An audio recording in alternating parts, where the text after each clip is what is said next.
JCPS Superintendent Dr. Brian Yearwood has identified $142 million that could be cut. WLKY's Madison Elliott is live at the Van Hoos Center, where the superintendent shared his budget solutions just a short time ago. Madison?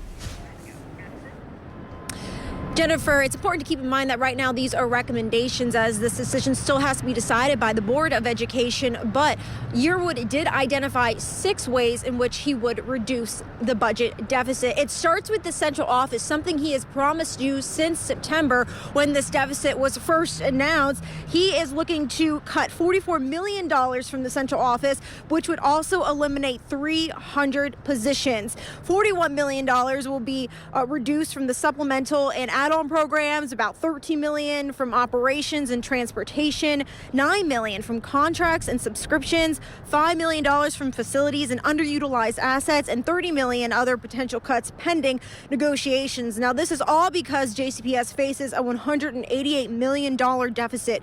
In recent years, JCPS benefited from a combination of prior budget surpluses and federal COVID-19 relief funding. These sources created a temporary financial cushion, but now those one-time funds are depleted or no longer available. Board of Education members say they first found out about the dire financial situation this past September, and then the board initiated an audit, and Dr. Yearwood also initiated an audit.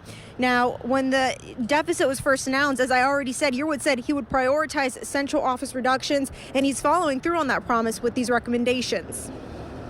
Yes, I inherited a $188 million structural deficit. That deficit did not happen overnight.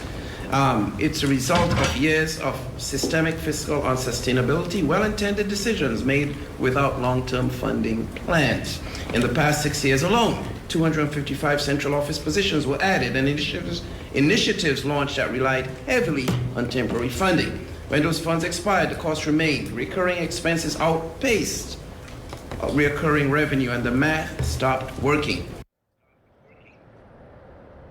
Now, the reason he is prioritizing central office is because he wants to maintain the dignity of the classroom, as well as not impact teacher and staff salaries for those who directly work in schools. JCPS employees whose roles are being eliminated will be notified before May 15th. But again, these are recommendations. He will present this recommendation to the Board of Education next week during their next meeting, and they will be the ones with the final say. Jennifer, back to you.